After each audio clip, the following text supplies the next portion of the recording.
Assalomu alaykum hurmatli ishtirokchilar. Bugungi mavzu bulutli parallel hisoblash, AWS, Google Cloud, Azure, Kubernetes va serverless. Bulutli parallel hisoblash zamonaviy axborot texnologiyalari arxitekturasini sifat jihatidan yangi bosqichga olib chiqmoqda. Amazon Web Services, Google Cloud Platform va Microsoft Azure kabi yirik provayderlar taqdim etayotgan elastik infratuzilma. Kubernetes orkestratsiyasi va serverless yondashuvlar hisoblash jarayonlarini avtomatlashtirish va optimallashtirish imkonini beradi. Ushbu model resurslarning dinamik taqsimlanishini ta'minlab, murakkab analitik vazifalar, katta ma'lumotlar qayta ishlashi va yuqori yukli servislarni tezkor va ishonchli tarzda bajarishni qo'llab-quvvatlaydi. Natijada bizneslar uchun samaradorlik, miqyoslash imkoniyati va xizmat ko'rsatish tezligi sezilarli darajada oshadi. Bulutli hisoblash texnologiyasi internet orqali hisoblash resurslari, saqlash quvvatlari va dasturiy xizmatlarni ijaraga olish imkonini berib, an'anaviy jismoniy serverlarni xarid qilish va ularga xizmat ko'rsatish zaruratini kamaytiradi. Bu yondashuv infratuzilmaning moslashuvchanligini oshiradi va xarajatlarni optimallashtiradi. Parallel hisoblash esa bir nechta jarayonlarni bir vaqtning o'zida bajarish imkonini yaratib, tizimning ishlash samaradorligini sezilarli ravishda kuchaytiradi. Ushbu ikki texnologiyaning integratsiyasi biznes jarayonlarida yuqori tezlik, funksional moslashuvchanlik va iqtisodiy samaradorlikni ta'minlaydi. 2025 yilda global bulut xarajatlari 723,4 milliardga yetishi kutilmoqda. Bu bulutli texnologiyalarning iqtisodiyotdagi muhim o'rnini ko'rsatadi. Amazon Web Services 32 ulush bilan bozor yetakchisi, Azure 23, Google Cloud esa 9 ulushga ega. Bulutli parallel hisoblash bizneslarni raqobatda oldinga olib chiqadi. Amazon Web Services 2006 yilda ishga tushib, bulutli hisoblash inqilobini boshladi.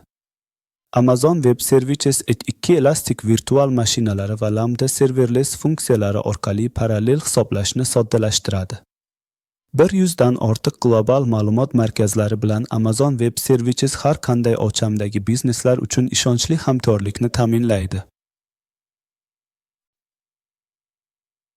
Microsoft Azure 2010 yilda ishga tushib, Windows va Office ekotizimi bilan chuqur integratsiyalangan. Bu korxonalar uchun qulaylik yaratadi, chunki mavjud Microsoft mahsulotlari bilan muammosiz ishlaydi. Azure Virtual Machines va Azure Functions parallel hisoblashni soddalashtiradi, kuchli xavfsizlik va gibrid bulut yechimlari bilan ajralib turadi. Google Cloud Platform 2008 yilda ishga tushgan, ma'lumotlar tahlili va sun'iy intellekt uchun optimallashtirilgan. Google Kubernetes engini boshqariladigan Kubernetes xizmati sifatida dunyo standarti hisoblanadi. Serverless Cloud Room konteynerlarni avtomatik boshqaradi. BigQuery va Spanner kabi innovatsion ma'lumotlar bazalari kuchli tarmoq infratuzilmasi bilan ajralib turadi. Konteynerlar ilovalarni yengil, mustaqil modullarga bo'lish imkonini beradi. Har biri o'z muhitida izolyatsiya qilingan. Kubernetes konteynerlarni avtomatlashtirilgan boshqarish va orkestratsiya qiladi, yuklarni muvozanatlaydi, avtomatik tiklanish va masshtablashni ta'minlaydi. 63 foydalanuvchilar Amazon Web Services Kubernetes xizmatidan foydalanadi. Bu texnologiyaning mashhurligini ko'rsatadi. Amazon X konteynerlarni boshqarish uchun eng oson variant bo'lib, Amazon Web Services ekotizimi bilan chuqur integratsiyalashgan. Amazon X to'liq boshqariladigan Kubernetes klasteri bo'lib, ko'p bulutli muhitlarda moslashuvchanlikni ta'minlaydi. Amazon Web Services Fargate serverlarni boshqarishsiz konteynerlarni ishga tushirish imkonini beradi. Bu esa xarajatlarni optimallashtirishga yordam beradi. Azure Kubernetes Service X boshqariladigan klasterlar uchun avtomatik yangilanishlar, masshtablash va xavfsizlik patchlarini taqdim etadi. Azure Container Instances konteynerlarni bir necha soniyada ishga tushirish imkonini beradi. Azure DevOps va Active Directory bilan chuqur integratsiya korxona xavfsizligini va uzluksiz yetkazib berish cheat jarayonlarini soddalashtiradi. Google Kubernetes engini, ki eng ilg'or boshqariladigan Kubernetes platformasi bo'lib, Google tomonidan yaratilgan. Ikki avtomatik yangilanishlar xavfsizlik va o'lchamni oshirishni ta'minlaydi. Multi-cloud va hibrid bulut moslashuvchanligi bilan ikki katta korporatsiyalar va startaplar uchun ideal tanlovdir. Serverless konsepsiyasi infratuzilmani boshqarishsiz kodni ishga tushirish imkonini beradi. Amazon Web Services Lambda, Azure Functions va Google Cloud Functions har biri o'ziga xos xususiyatlarga ega. Parallel vazifalarni avtomatik bajarish orqali minglab funksiyalarni bir vaqtning o'zida ishga tushirish mumkin. Xarajatlar faqat ishlatilgan resurslar uchun to'lanadi. Bu esa tejamkorlikni ta'minlaydi.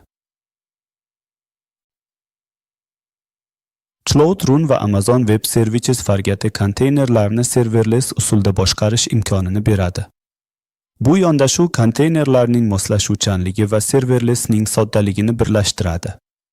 Tezkor masshtablash va resurslarni samarali taqsimlash orqali bizneslar faqat haqiqiy foydalanish uchun to'laydi, noldan minglab instansiyalargacha bir necha soniyada masshtablash mumkin. Bulutda saqlash va parallel hisoblashda Amazon Web Services Simple Storage'ga servichi, Azure Blob Storage'ga va Google Cloud Storage'ga cheksiz hajmdagi ma'lumotlarni saqlash imkonini beradi. Kubernetes Persistent Volumes va Persistent Volume Claims konteynerlar ochirilganda ham ma'lumotlarni saqlaydi. Ephemeral va doimiy saqlash turlari ish yukiga mos tanlanishi kerak. Bu tezlik va xarajatlar muvozanatini ta'minlaydi. Bulutli parallel hisoblashda xavfsizlik muhim.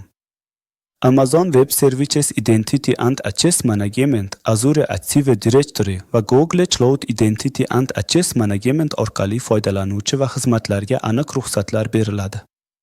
Ma'lumotlar Advanced Encryption Standard 256 bilan shifrlanadi. Distributed Denial of Service hujumlaridan himoya qilinadi.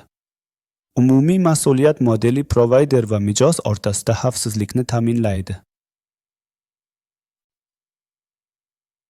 Netflix Amazon Web Services yordamida global miqyosda video oqimini boshqaradi. Har kuni millionlab foydalanuvchilarga yuqori sifatli kontent yetkazish uchun 100 konteyner va mikro xizmatlardan foydalaniladi.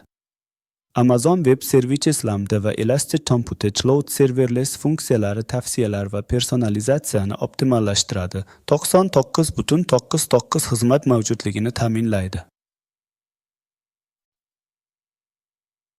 Spotify Gig Pro Kubernetes yordamida 400 milliondan ortiq foydalanuvchilarga xizmat ko'rsatadi. Har kuni petabaytlab ma'lumotlar qayta ishlanadi. Ikkita minglab konteynerlar ishlaydi. Cloud Functions esa voqealarga javob beradi. BigQuery va Dataflow yordamida ma'lumotlar tahlili amalga oshiriladi. Foydalanuvchilar xatti-harakatlarini tahlil qilib, musiqa tavsiyalarini shaxsiylashtirish. iWAML uchun maxsus hisoblash resurslari, masalan, Google Bu, Avs Inferentia va Azure AI chiplari yangi avlod sun'iy intellekt uchun mo'ljallangan. Edge computing va bulutni birlashtirish orqali kechikishni minimallashtirish mumkin. Ko'p bulutli strategiyalar kengayib, bir providerga bog'lanmaslik va eng yaxshi xizmatlarni tanlash imkonini beradi. Bulutli hisoblashda xarajatlarni optimallashtirish uchun pay-as-you-go modeli kapital xarajatlarni operatsion xarajatlarga aylantiradi. Google Cloud Recommender noto'g'ri ishlatilayotgan resurslarni aniqlaydi. Amazon Web Services Trust Explorer xarajatlarni tahlil qiladi. Microsoft Azure Trust Management esa byudjet belgilash va ogohlantirish tizimlarini taqdim etadi. Resurslarni avtomatik o'lchamlashtirish xarajatlarni kamaytiradi. Talablarni aniqlashda ish yukingiz va byudjetingizni baholang. Amazon Web Services, Azure yoki Google Cloud platform tanlang. Kubernetes va konteynerlarni o'rganing, sertifikatsiyalar oling. Serverless arxitektura va mikroxizmatlar loyihalang, infrastruktura astoda qo'llang. Xavfsizlik va monitoringni kirish nazorati va shifrlash bilan ta'minlang. Prometheus va Grafana kabi vositalardan foydalaning. Bulutli parallel hisoblash texnologiyalari bizneslarni tezlashtiradi va innovatsiyalarni rag'batlantiradi. Amazon Web Services, Azure, Google Cloud va Kubernetes zamonaviy arxitektura asosini tashkil etadi. Serverless va konteynerlar samaradorlikni oshiradi. Bugun boshlang, kelajakni egallang. Raqobatda ustunlikka ega bo'lish uchun birinchi qadamni qo'ying. E'tiboringiz uchun katta rahmat. Keyingi videolarda ko'rishguncha xayr.